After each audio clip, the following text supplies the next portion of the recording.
sekaligus menambahkan ya mungkin ada hal-hal yang tidak tersampaikan, apa yang Bapak Ibu pernah dengarkan.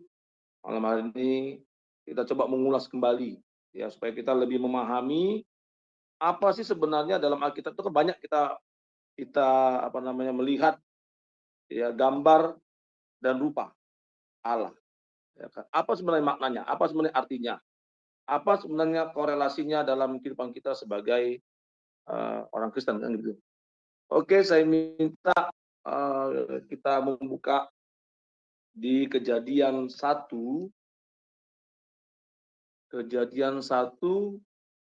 ayat 26 sampai dengan 27. Ya, Kejadian Iya. 1 ayat 26 sampai dengan 27.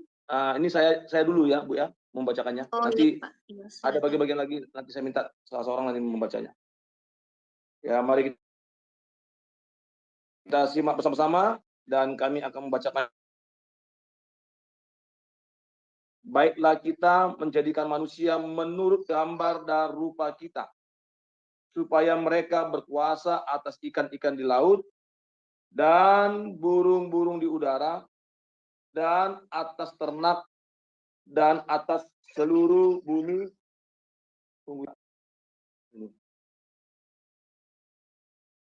dan atas segala.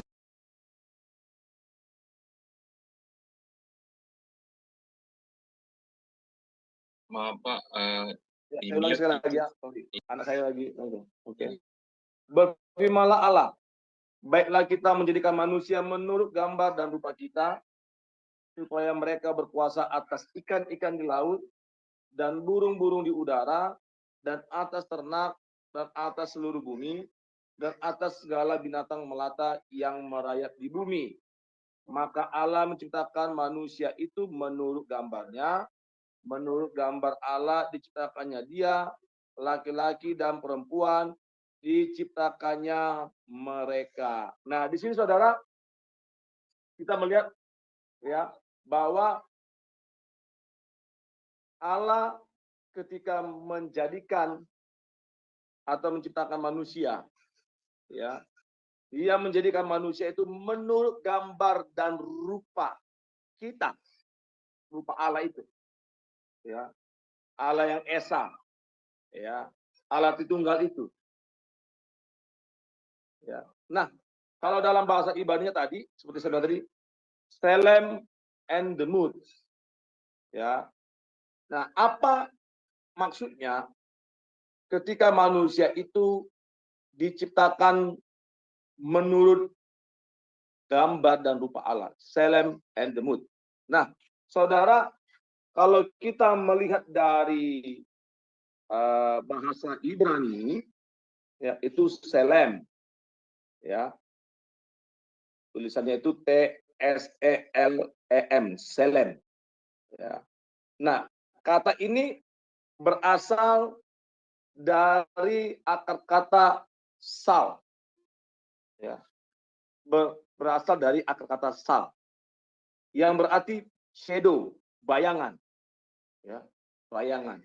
Nah, selem adalah garis besar atau bentuk bayangan. Lalu apa itu demut? Ya. Nah, dalam bahasa Ibrani demut itu akar induknya dam,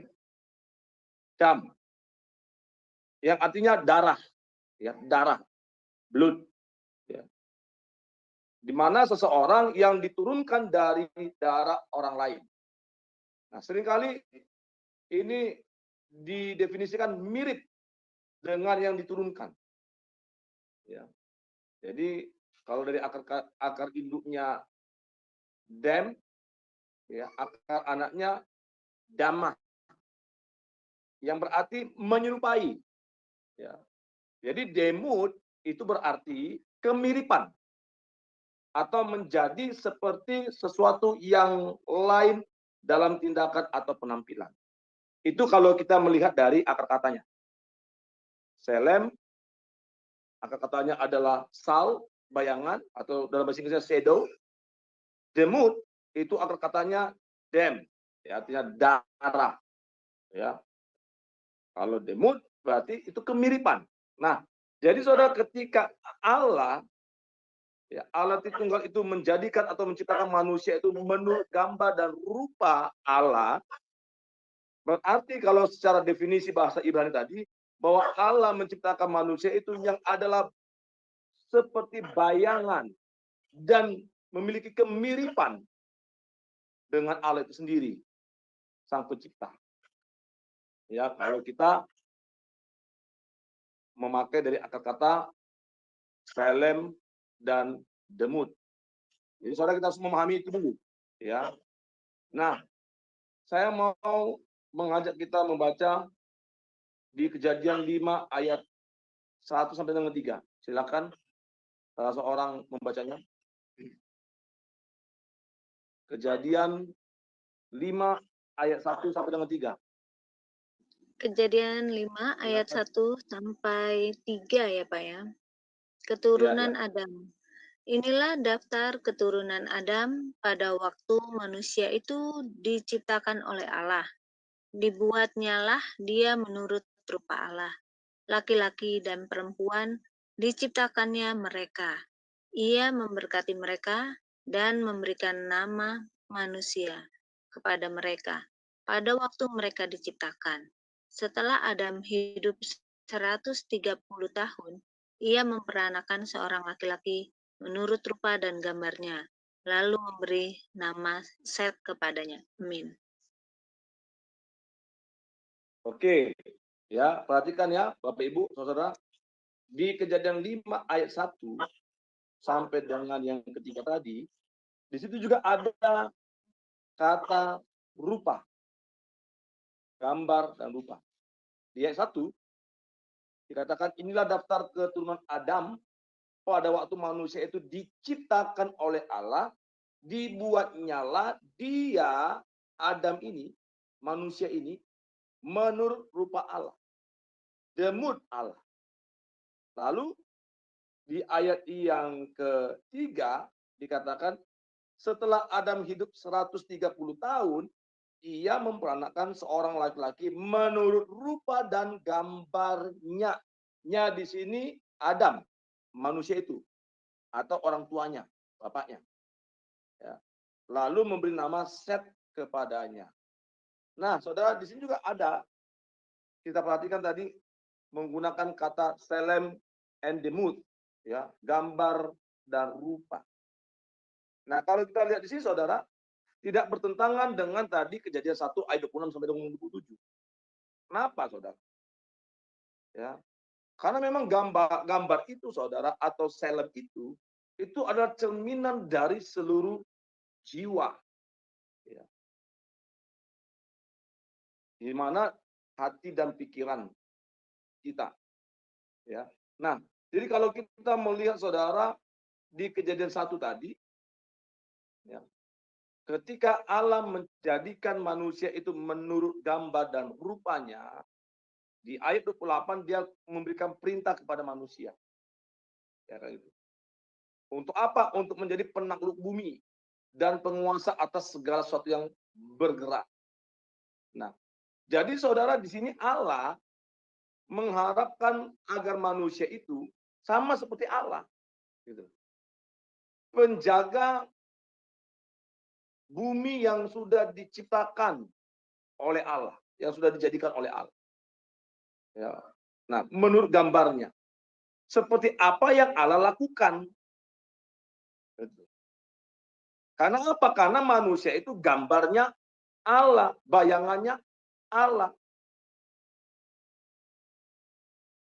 Itu sebenarnya yang Allah harapkan dari manusia. Mengapa manusia itu ya tidak hanya dia diciptakan dari debu tanah, tapi dia dijadikan menurut gambar dan rupa Allah. Itu saudara istimewanya Alkitab kita. Ya. Jadi manusia itu tidak hanya diciptakan dari debu tanah, tapi manusia juga dijadikan menurut gambar dan rupa Allah. Di mana gambar itu Allah mengharapkan ketika manusia itu dijadikan menurut gambarnya, maka manusia itu menjadi bayangan Allah di tengah-tengah dunia ini. Dia penjaga dunia ini. Seperti apa yang Allah lakukan.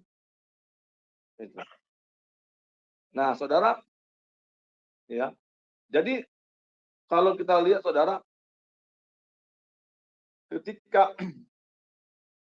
Allah menjadikan atau menciptakan manusia menurut gambar dan rupanya, maka saudara, kalau kita melihat, ya, ada seorang tokoh, ya, namanya Uskup Kalistos, ya, dalam buku klasiknya Gereja Ortodoks,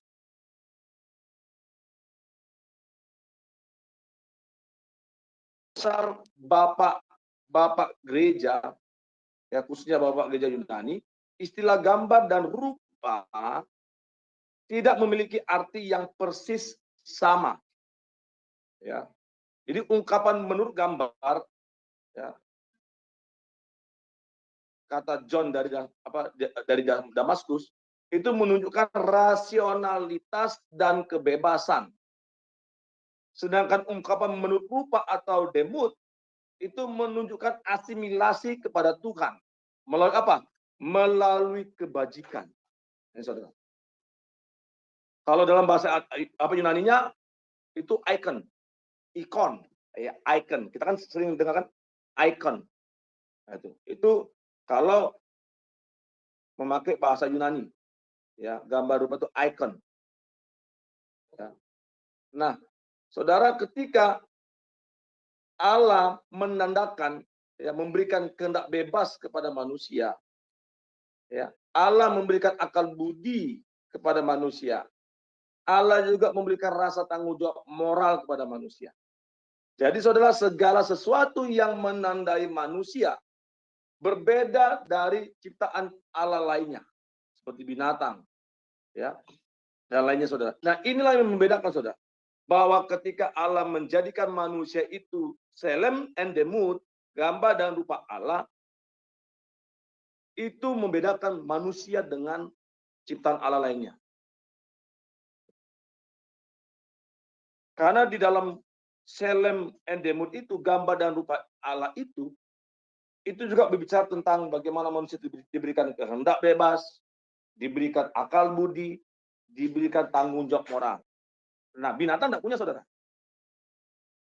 Itu.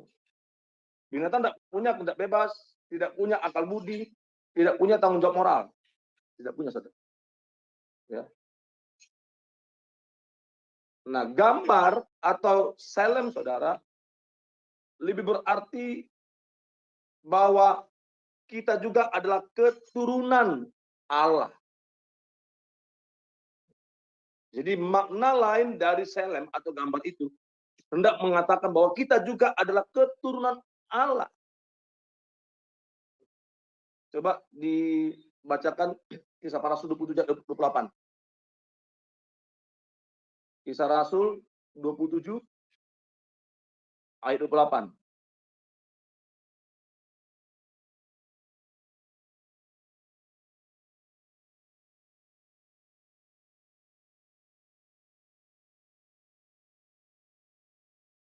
Kisah Rasul 27 ayat 28.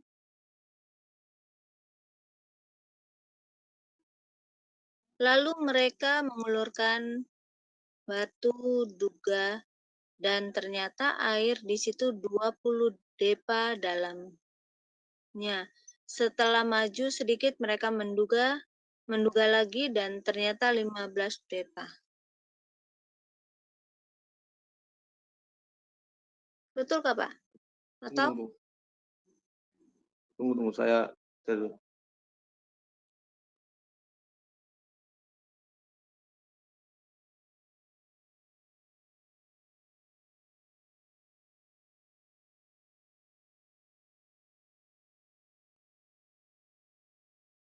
Kisah Para Rasul, tunggu ya.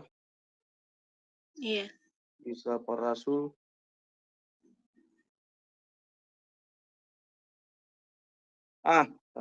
Kisah Para Rasul 17-28. Iya. Iya, betul. Kisah Para Rasul 17-28. Kisah Para Rasul 17 ayat 28. Sebab di dalam Dia kita hidup, kita bergerak, kita ada, seperti yang telah juga dikatakan oleh pujanggamu, sebab kita ini dari keturunan Allah juga. Ya, Amin. 29 Bu, ayat 29. Ayat 29, karena kita berasal dari keturunan Allah, kita tidak boleh berpikir bahwa keadaan ilahi sama seperti emas atau perak atau batu ciptaan kesenian dan keahlian manusia. Amin. Oke. Nah, di situ dikatakan apa? Sebab di dalam Dia, di dalam Allah kita hidup. Oke? Karena Allah yang memberikan kita nefes. Ya, karena nefes Allah itulah kita hidup, Saudara. Kita bergerak, kita ada seperti yang telah juga dikatakan oleh pujangga-pujanggamu. Sebab kita ini adalah keturunan Allah juga. Gitu. Ya.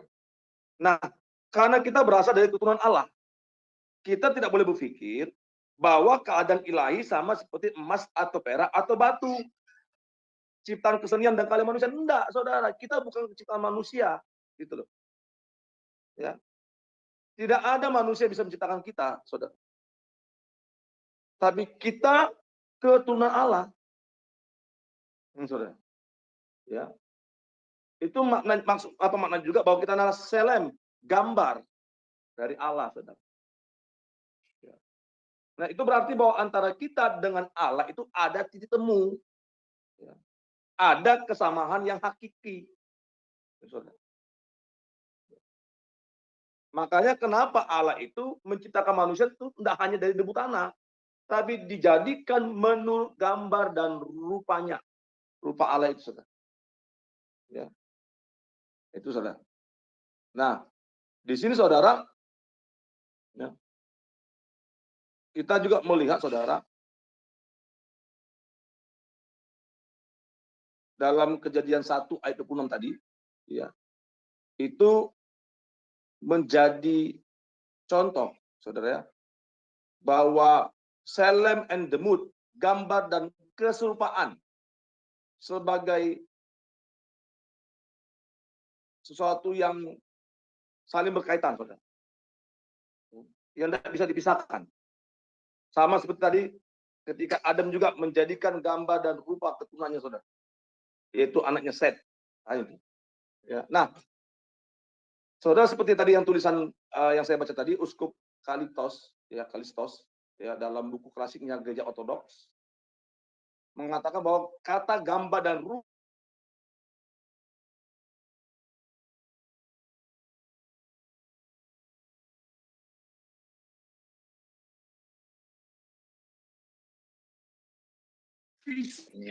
atau struktural. Ya. Yang kedua, keserupaan dalam bahasa Ibrani tadi demut itu selalu biasanya merujuk pada semacam kemiripan, ya, atau ekspresi secara fungsional. Ya. Nah, ketika saudara kita melihat ada perbedaan, ya, antara selem dan demut, ya, di mana tadi selem itu merujuk pada gambar atau yang dikatakan tadi gambar fisik, ya, sesuatu yang menjadi bayangan Tuhan. Ya. Demut berarti ada kesamaan fungsinya. Makanya ada banyak juga orang menafsirkan, berbicara tentang gambar rupa ini juga berbicara tentang bagaimana karakternya Allah, sifatnya Allah itu juga ada dalam diri manusia sebelum manusia itu jatuh ke dalam dosa. Ya. Itu saudara. Ya. Nah, saudaraku, jadi kita harus memahami, ya, bahwa gambar dan rupa Allah itu tidak hanya bicara tentang kemiripan, tidak hanya bicara tentang sesuatu yang dikatakan bayangan shadow, tapi Selem and Demut ini, saudara, lebih bicara bagaimana kita sebagai wakilnya Allah, sebagai mandatarisnya Allah, di dunia ini, saudara, di tengah-tengah dunia ini. Makanya di Kejadian 1 ayat 26-27 itu di ayat 28 Allah memberikan perintah. Jadi ketika manusia itu dijadikan menurut gambar dan rupanya, ya tadi di Kejadian kita buka ya, Kejadian 1 ayat 28 ya. Allah memberkati mereka, lalu Allah berfirman kepada mereka, beranak cuculah dan bertambah banyak, penuhilah bumi dan taklukkanlah itu. Berkuasalah atas ikan-ikan di laut dan burung-burung di udara, dan atas segala binatang yang merayap di bumi. Jadi saudara, di dalam Selem and the Mood itu, dalam gambar dan rupa Allah itu, Allah berikan perintah kepada manusia. Nah ini yang menandakan saudara, apa itu Selem and the Mood itu? Apa itu gambar dan rupa Allah itu? Ya, seperti yang tadi sudah saya paparkan, yang sudah saya jelaskan kepada kita semua.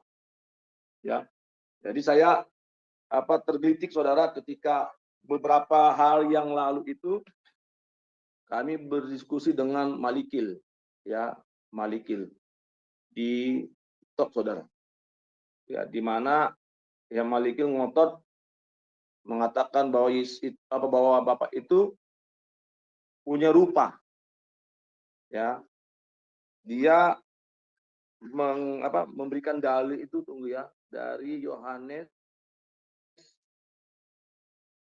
8 kalau saya tidak salah. Oke, tunggu ya. Rupanya tidak pernah kamu lihat. Mana ya? Oke.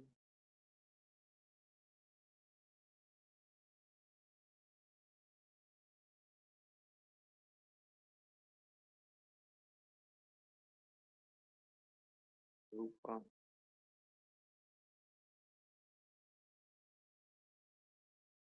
Yohanes 5. Coba baca, Bu. Yohanes 5 ayat 37. Yohanes 5 ayat 37 ya, Pak? Ya. Yohanes 5 ayat 37. Bapa yang mengutus aku, dialah yang bersaksi tentang aku. Kamu tidak pernah mendengar suaranya, rupanya pun tidak pernah kamu lihat. Amin. Ya. Nah, dia mengatakan seperti itu, ya. Dia mengutip satu ayat ini. Bapa yang mengutus aku, dialah yang bersaksi tentang aku. Kamu tidak pernah mendengar suaranya, rupanya pun tidak pernah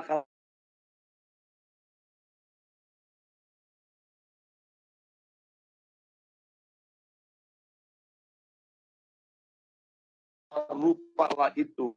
Ada. Ya apa bedanya Bapak itu dengan ciptaan? Kan begitu saja. Ya. Maksud dari rupa Allah di sini, rupa Bapak di sini, bukan dalam arti bahwa Bapak itu punya rupa. Tidak, saudara. Ya. Itu. Tapi memang bahwa Allah itu ya tidak bisa dilihat. Tidak bisa kita lihat, saudara.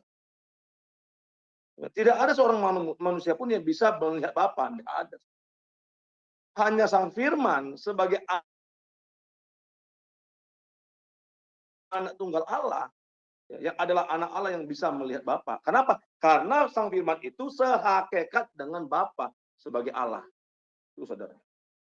Kalau kita tidak bisa, saudara. Jadi rupa di sini berbeda dengan Selem and the Mood. Itu saudara.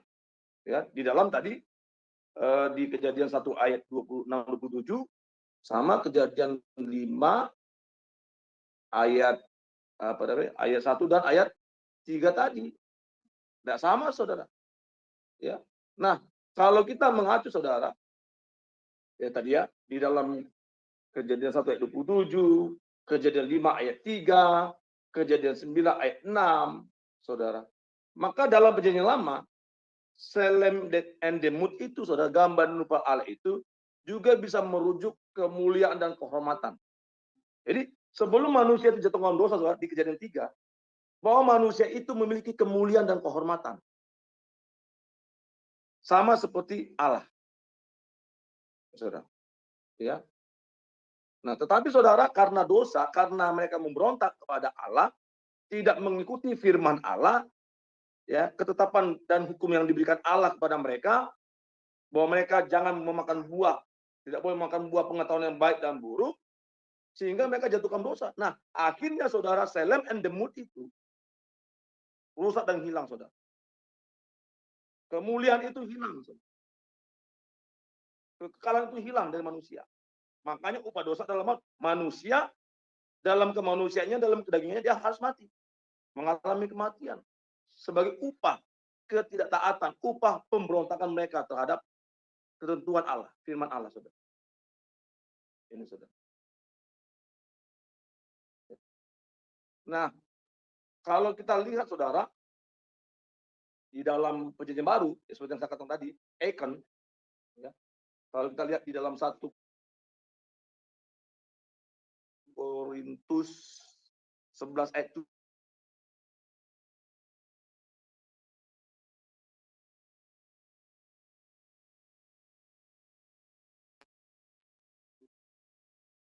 Di Di mana, Pak? 1 Korintus 11 ayat 7. 1 Korintus 11 ayat 7.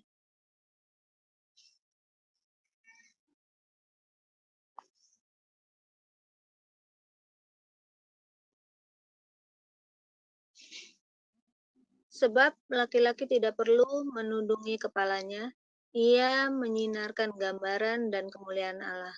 Tetapi perempuan menyinarkan kemuliaan laki-laki. Amin. Amin. Nah, kalau di dalam perjanjian baru, ya, yang digunakan dalam 1 Korintus 11 ayat 7, itu jelasnya Icon. Bahwa laki-laki tidak perlu menundungi kepalanya. Kenapa? Karena ia menyinarkan gambaran dan kemuliaan Allah. Manusia itu kalau di perjanjian baru itu dalam bahasa Inggris, ikonnya Allah, icon. Itu. Icon. Jadi ketika kita ada di dunia ini, kita memancarkan gambaran ikonnya Allah. Itu maksud saya. Ya. Nah, sedangkan rupa, oke, coba buka Bu Yakobus 3:9. Yakobus 3:9.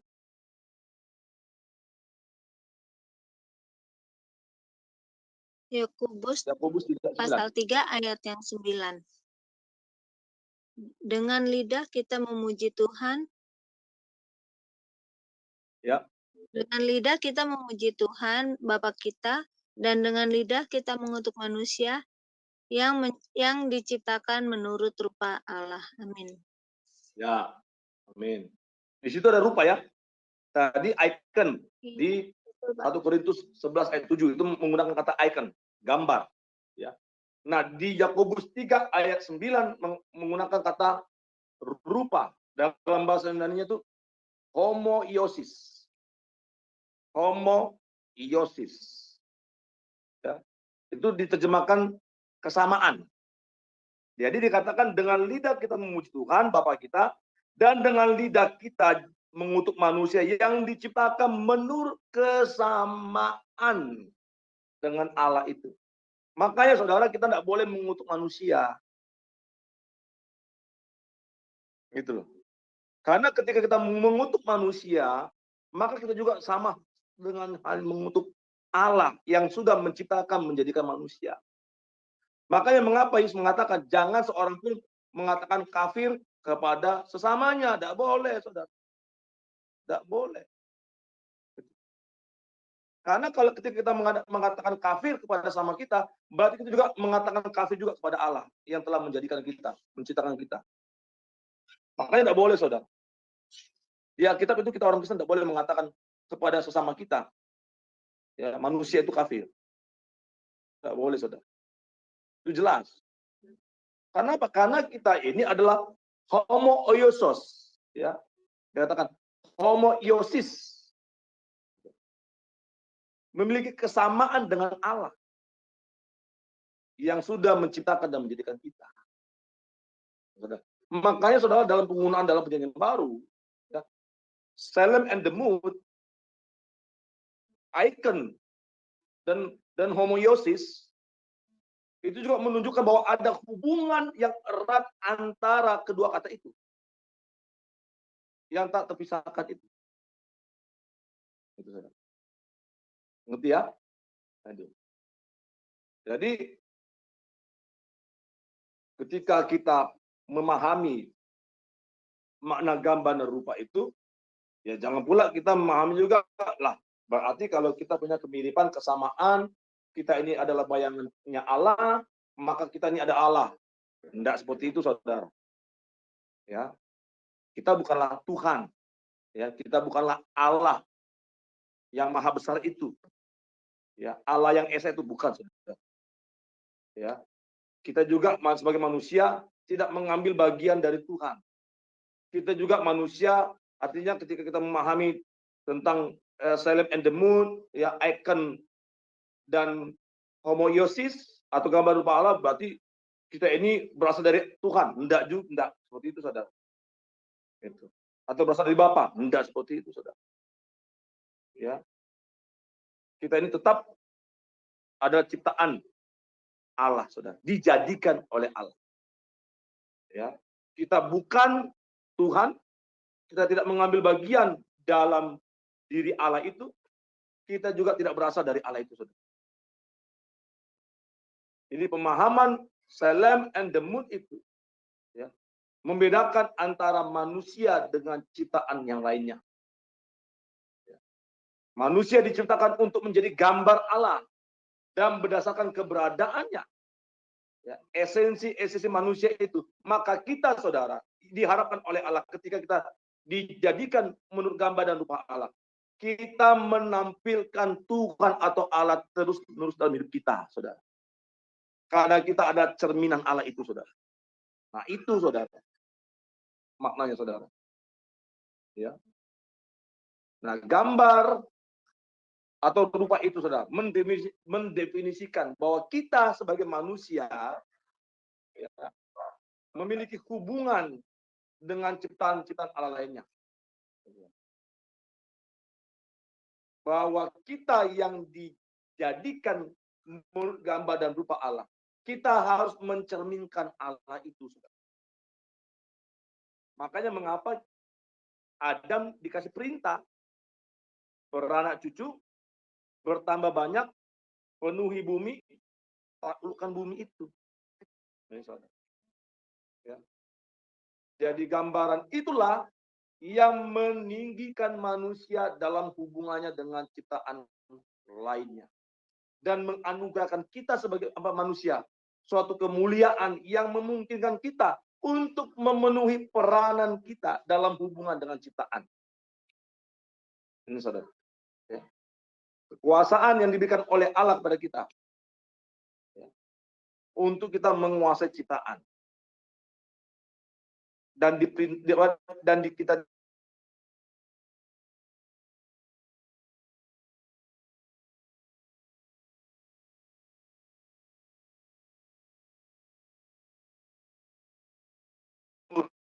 ya, icon dan homoiosis.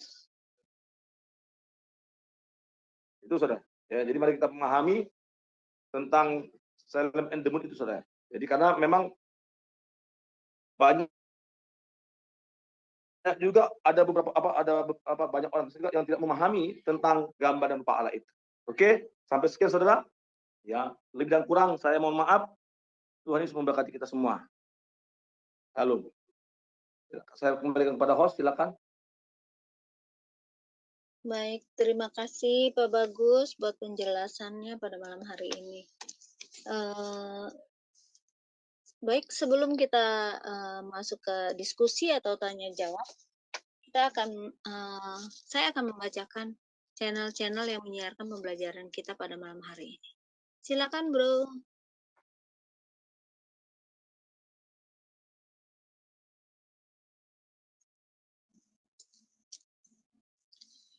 Acara ini di-relay ke channel YouTube yaitu Sema Adonai, Omihen, Antara Channel, Batu Karang, Nebu Ali, dan Garnet Sidan. Ini channel-channel yang menyiarkan pembelajaran kita pada malam hari ini. Jangan lupa like dan subscribe ya. Juga komen supaya pembelajaran kita sampai ke mana-mana dan orang terberkati dengan pembelajaran hari ini. Baik, kita masuk ke diskusi. Ya. Setelah pembelajaran ini nanti kita ada lanjutan ya, ada pembelajaran lagi dengan Ibu Pendeta Suryani yang temanya juga luar biasa ya. Baik, kita masuk ke diskusi. Artinya gini ya Pak Bagus, shalom Pak Bagus. Artinya rupa Allah itu bukan berarti fisik gitu ya Pak ya, tetapi sikap atau karakter gitu ya Pak ya. Iya. Iya, karena ada juga kan orang yang mengatakan kita ini wajah kita itu menggambarkan rupa Allah. Padahal kalau kita belajar ya seperti yang tadi Pak Bagus sudah menjelaskan bahwa rupa Allah itu dari perkataan kita, dari karakter kita kan gitu ya Pak ya, harus istilahnya sama dengan Allah. Nah, ini luar biasa sekali pada malam hari ini. Jadi orang yang belum mengerti ini bisa belajar ya pada malam hari ini. Baik, kita masuk ke diskusi. Siapa yang mau bertanya silakan raise terlebih dahulu. Atau ada yang mau diskusi, siapa ini Brokodek atau siapa yang mau bertanya? Artinya gini ya Pak, sebelum ada yang mau bertanya saya mau tanya dulu. Artinya gini ya Pak, kita itu nggak boleh sembarangan mengucapkan perkataan ya Pak ya, karena seperti yang tadi di Yakobus ya Pak ya, kalau nggak salah ya, yang tadi kita nggak boleh mengatakan. Nah, dari mulut dari Yakobus ya Pak, Yakobus 3 itu ya Pak ya, yang 9 tadi, dengan lidah kita memuji Tuhan Bapa kita dan dengan lidah kita mengutuk manusia yang diciptakan menurut rupa Allah. Nah ini mungkin jadi kita itu harus karena kita itu dikasih kuasa sama Tuhan itu, tapi bukan berarti kita untuk mengutuk ya Pak ya, nggak boleh mengutuk sesama manusia gitu ya Pak ya. Begitu ya Pak Bagus? Ya Bu, ya Bu. Iya, ini baik ada Pak Brokodek. Ya. Silakan Brokodek. Iya, terima kasih penjelasan. Silakan. Pak Pendeta Bagus disertai dengan ayat-ayat firman Tuhan. Jadi tadi ada salah satu bagian dari ayat itu di 1 Korintus pasal yang ke-11 ayat 7 tadi dibacakan, sebab laki-laki tidak perlu menudungi kepalanya. Ia menyinarkan gambaran dan kemuliaan Allah, tetapi perempuan menyinarkan kemuliaan laki-laki. Nah, kalau ini terus-menerus dipertahankan bahwa laki-laki itu adalah gambaran, ya, ia menyinarkan gambaran dan kemuliaan Allah. Tapi waktu ada saatnya ini tidak merupakan gambaran dan kemuliaan Allah, itu kira-kira mungkin ini bisa bertahan atau mungkin ada penyebab-penyebabnya bisa rusak ini gambar atau kemuliaan Allah ini, bagaimana itu Pak Pendeta? Ya. Jadi kan begini ya. Jadi ketika Allah ya pertama kali menciptakan menjadikan manusia itu menurut gambar dan rupa Allah, ya. Jadi apa yang ada dalam karakternya Allah, sifatnya Allah, ya. Apa yang menjadi yang juga Allah berikan kepada manusia, ya, itu memang ketika manusia jatuhkan dosa, itu rusak dan hilang, kan begitu, ya, kekalahan itu hilang, makanya manusia kan mati, upah dosa kan ada maut, ya, suci, ya kan, Allah itu kan suci. Nah, manusia juga sebelum jatuhkan dosa suci, kudus. Tapi karena dosa, karena pemberontakan manusia itu, maka kekudusan manusia itu hilang. Ya kan gitu. Hilang. Kesuciannya hilang.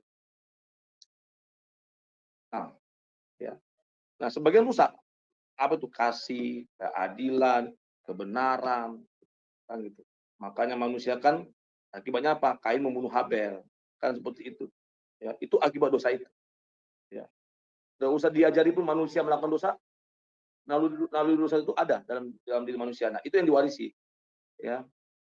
Karena pemberontakan Adam. Nah, tetapi karena Yesus Kristus, ya, Sang Firman itu telah mati, ya, telah mengorbankan dirinya untuk memberikan kepada kita kehidupan yang kekal, ya, untuk membinasakan kuasa maut, ya. Makanya gambar dan rupa Allah itu dipulihkan lewat pengorbanan Tuhan Yesus. Makanya di dalam 1 Korintus 11, ya, ayat yang ke-7 firman Tuhan katakan, karena apa? Karena kita sebagai pria, sebagai laki-laki menyinarkan gambaran dan kemuliaan Allah yang sudah dipulihkan itu. Itu.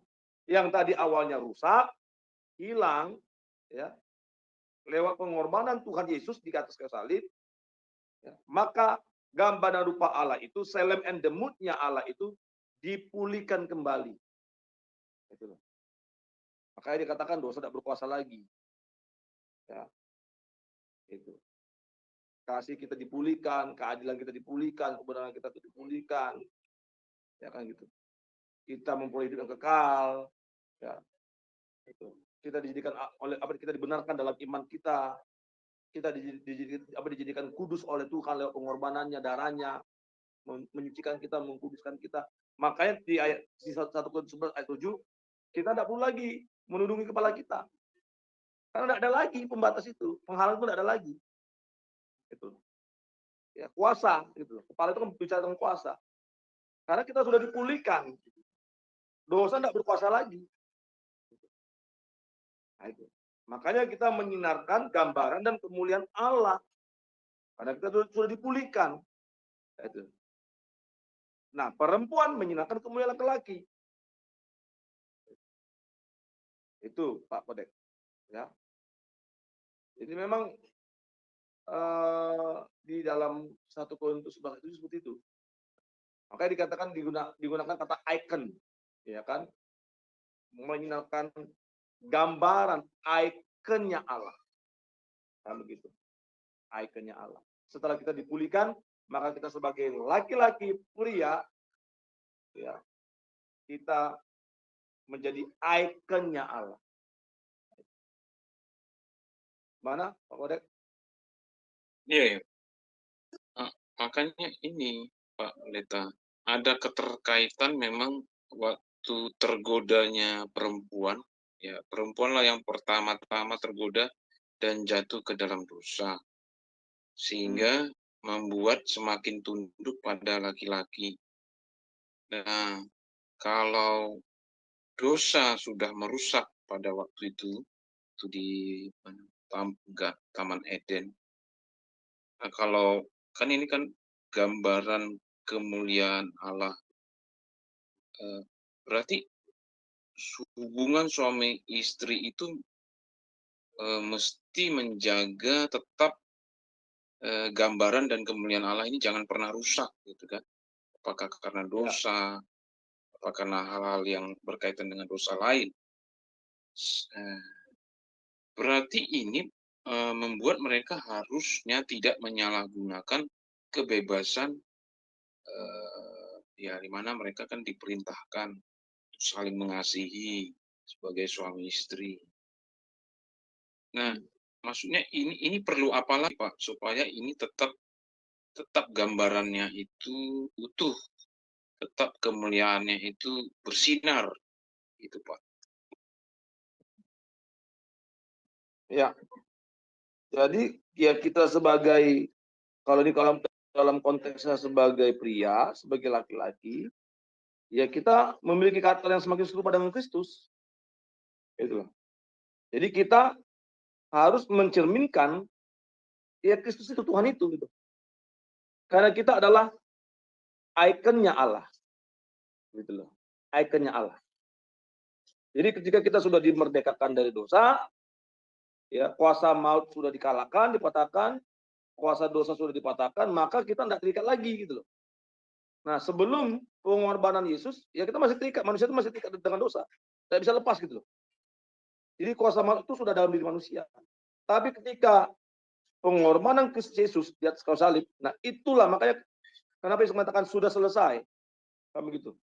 Sudah selesai, tabir bait Allah terbelah dua. Nah, di situ Allah memulihkan. Sampai dikatakan dalam pengakuan iman itu, dia turun ke dalam kerajaan maut. Gitu loh. Kuasa maut dipatahkan, dihancurkan. Nah, sehingga kita dibebaskan dari kuasa dosa itu. Makanya kita sebagai orang Kristen, kita sebagai pria, kita sebagai laki-laki harus mencerminkan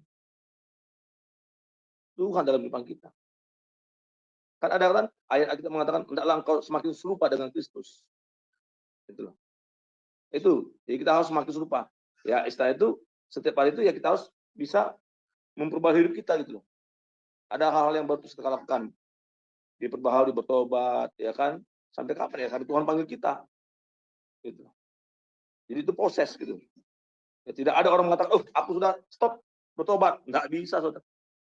Karena ada kalanya kita juga nanti akan jatuh dalam dosa perbuatan. Nah, di situ kita harus memperbaharui. Ngaku dosa, memperbaharui, bertobat, berubah. Nah, seperti itu. Pak Kodek. Iya. Jadi kita menjadi manusia yang baru. Iya.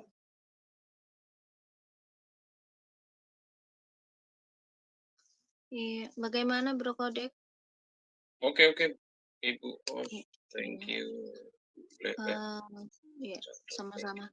Pak, saya mau tanya yang tadi Yohanes 5 ayat 37 itu, Pak. Maksudnya gimana sih, Pak? Yohanes 5 ayat 37 tadi itu, Pak. ayat 37. Ya. Oke, ya. Bapa yang mengutus aku, dialah yang bersaksi tentang aku. Kamu tidak pernah mendengar suaranya, rupanya pun tidak akan pernah kamu lihat. Gimana, Bu? Iya, itu maksudnya bagaimana, Pak? Ini kan sudah jelas kan ini Yesus ya. Aku tuh kan Yesus ya, Pak ya. Bapak yang mengutus aku tuh kan Yesus. Dialah yang bersaksi tentang aku. Nah, dialah itu Bapa. Nah, jadi gini. Tahu gimana, Pak? Ya, jadi gini. Jadi memang kalau kita berhadapan dengan orang OONES, ya, kita harus simak betul itu ayat yang mereka lemparkan. Karena mereka memang terbiasa untuk mencomot-comot ayat Alkitab. Gitu. Nah, kalau kita lihat di sini, ya, kita mulai di ayat yang ke-36. Yohanes 5:36. Tetapi aku mempunyai suatu kesaksian yang lebih penting dari kesaksian Yohanes, yaitu segala pekerjaan yang diserahkan Bapa kepadaku. Jadi Bapa menyerahkan pekerjaan kepada Sang Anak, ya, Anak Tunggal Bapa Allah itu, ya, Sang Firman itu. Oke, supaya aku melaksanakannya. Pekerjaan itu juga yang kukerjakan sekarang. Dan itulah yang memberi kesaksian tentang aku, bahwa Bapa yang mengutus aku. Ya, pengutusan Bapa terhadap Sang Firman berbeda dengan pengutusan Allah terhadap para nabi. Karena Bapa mengutus Sang Firman itu tujuannya untuk apa? Penebusan. Ya kan gitu. Penyelamatan manusia dari dosa. Beda dengan nabi. Nabi justru menubuatkan. Nabi justru memberitakan itu. Oke? Yang mereka terima dari Allah. Tapi Sang Firman, ketika Bapa mengutus Sang Firman itu berbeda. Ya. Itu. Dia diutus oleh Bapa untuk apa? Gitu. Untuk menyelamatkan manusia dari dosa, menebus manusia dari kuasa maut. Gitu. Nah, di ayat 37 dikatakan Bapa yang mengutus aku, diulangi lagi. Ya, seperti di ayat 36. Dialah yang bersaksi tentang aku. Makanya saudara di Matius 3, ketika Yesus dibaptis, Apa yang dikatakan oleh Bapak, oleh Allah Bapa. Bapak mendeklarasikan, memproklamasikan tentang sang firman itu. Inilah anakku yang kukasih, kepadanya lah aku berkenan, dengarkanlah dia. Oke? Nah, kamu tidak pernah mendengar suaranya. Rupanya pun tidak pernah kamu lihat. Nah, saudara, jadi kalau kita harus memahami, ya, kenapa di sana dikatakan kamu tidak pernah mendengar suaranya, rupanya pun tidak pernah kamu lihat, ya, karena memang orang Yahudi, saudara, orang yang bebal, gitu. Berkali-kali Allah berfirman kepada mereka, mereka bantah, gitu. Mereka mengeraskan hati, gitu. Sehingga ya mereka tidak pernah mendengar secara benar firman Allah itu, kan begitu, ya. Ibarat itu masuk telinga kanan, keluar telinga kiri. Nah itu, saudara. Sebenarnya bukan itu yang diinginkan Tuhan dari mereka, dari mereka, ya kan gitu. Makanya dikatakan, ya, suaranya pun tidak kamu dengar, gitu loh. Mereka tidak memiliki kepekaan untuk mendengar suara Allah. Nah, rupanya pun tidak pernah kamu lihat, ya. Nah, ini artinya bukan berarti Bapak itu punya rupa seperti manusia, punya hidung, ya, punya telinga, kan begitu, ya. Lalu punya mata sama seperti manusia fisiknya. Tidak seperti itu. Rupa di sini dalam pemahaman bentuk. Karena Allah itu roh, transenden. Maka tidak ada manusia yang bisa melihat rupa bentuknya Bapak itu. Tidak ada, saudara. Ya, saya mau tahu, saudara, di dunia ini siapa yang pernah melihat bentuknya Bapak? Bagaimana sih bentuknya Bapak? Tidak ada, saudara. Ya, itu. Makanya saya katakan, rupanya pun tidak pernah kamu lihat. Nah, itu loh. Ya. Itu, Bu. Artinya, Bu. Iya, karena menyangkut ini ya Pak dari Wanes itu, saya mau tanya yang tentang itu Pak, saya lupa di Filipi berapa ya yang, apa, ada yang bilang kalau Allah itu mengosongkan diri. Nah itu, Oke, jadi psikis. itu di mana ya, saya lupa itu. Nah itu yang Yohanes bilang itu Filipi. Pak, itu maksudnya gimana itu Pak? Apakah benar Allah itu mengosongkan diri? Kan itu bukan ya, itu salah itu ya Pak ya? Tunggu ya. Kita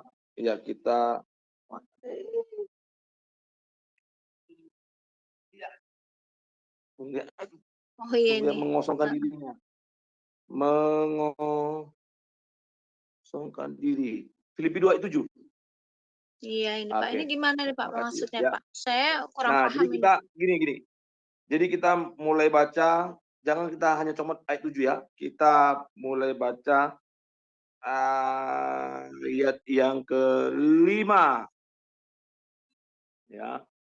Hendaklah kamu dalam hidupmu bersama menaruh pikiran dan perasaan yang terdapat juga dalam Kristus Yesus. Yang walaupun dalam rupa Allah, tidak menganggap kesetaraan dengan Allah itu, perhatikan ya, kesetaraan. Oke, bukan kesamaan loh. Ya, kesetaraan dengan Allah itu sebagai milik yang harus dipertahankan, melainkan telah mengosongkan dirinya sendiri dan mengambil rupa seorang hamba, dan menjadi sama. Beda ya, setara dengan sama beda loh. Kalau yang tadi setara dengan Allah, ini sama menjadi manusia, ya, sama dengan manusia.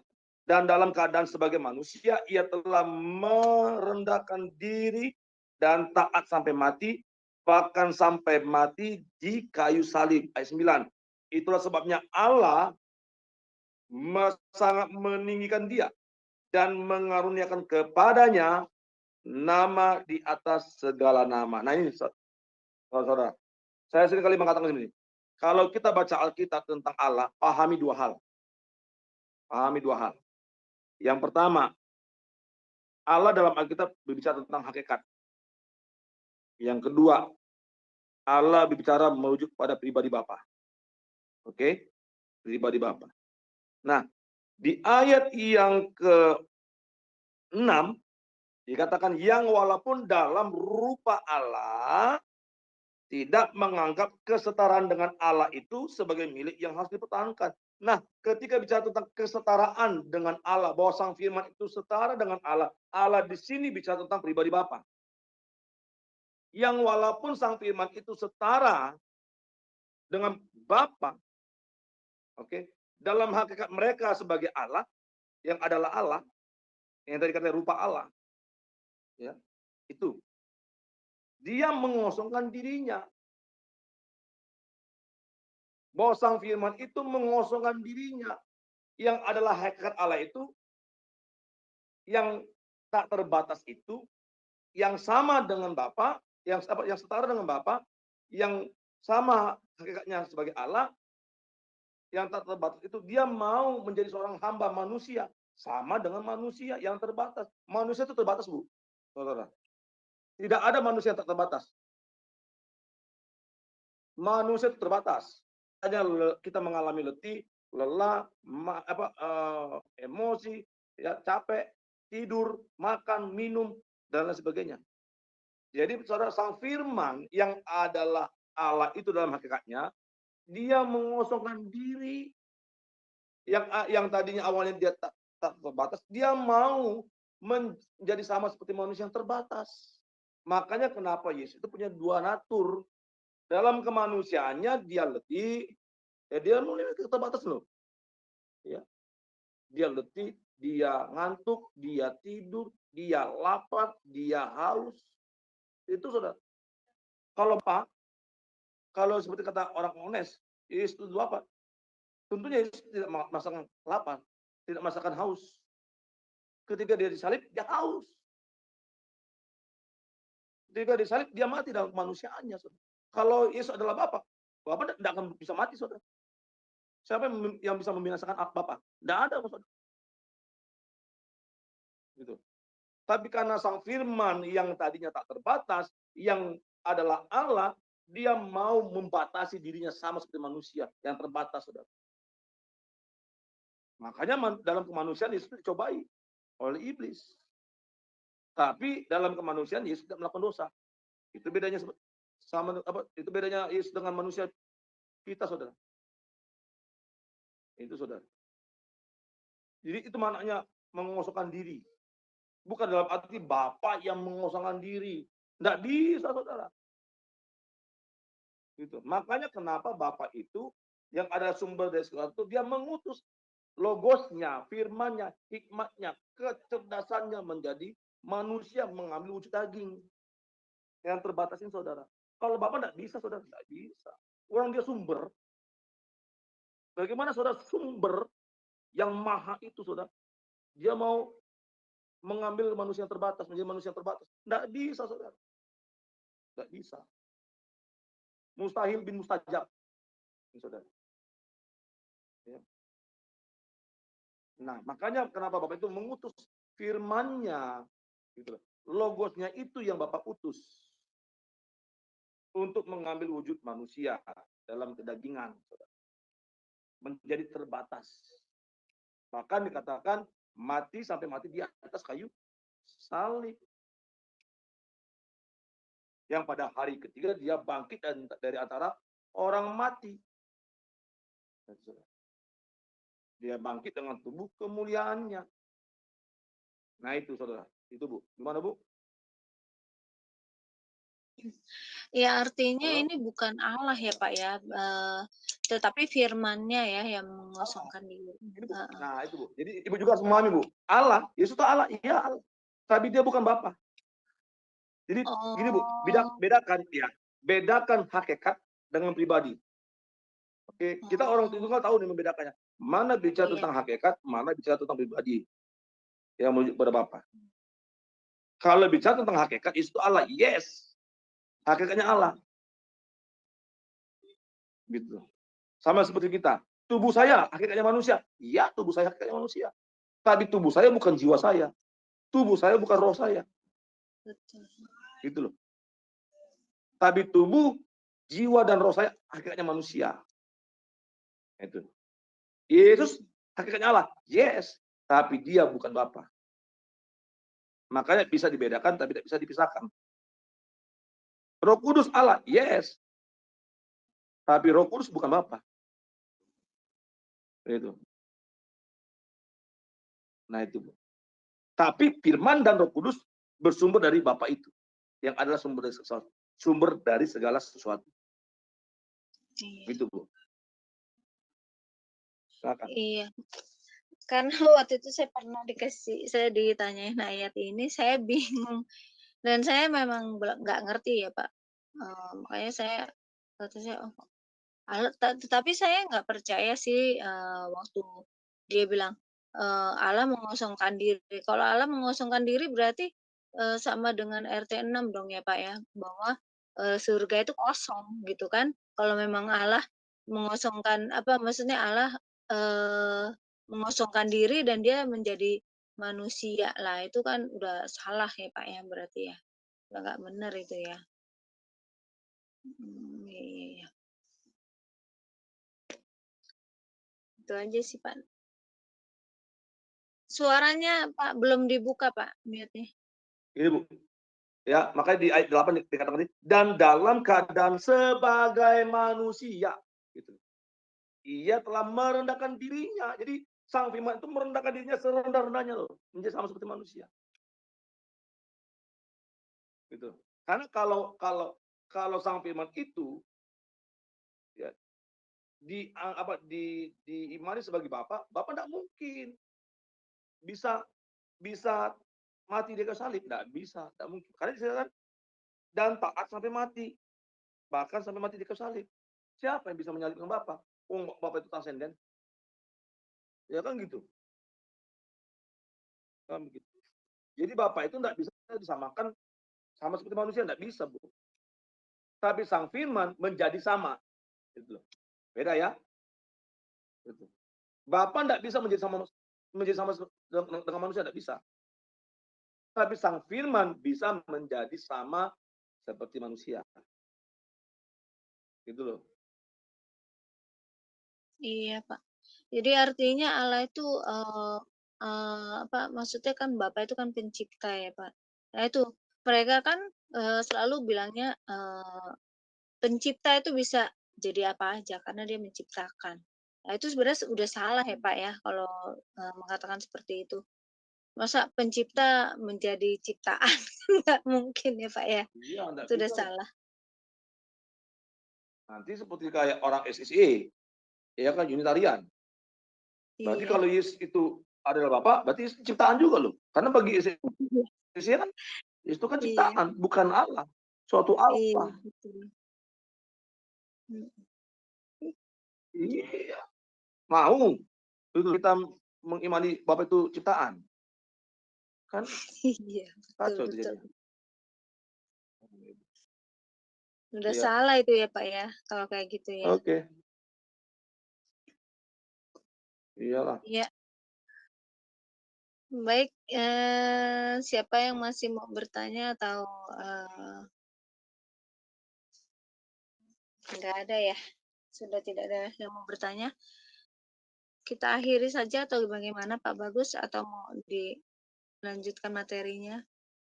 Masih ada Kalau memang waktu? nggak ada lagi pertanyaan, ya boleh diakhiri, Bu.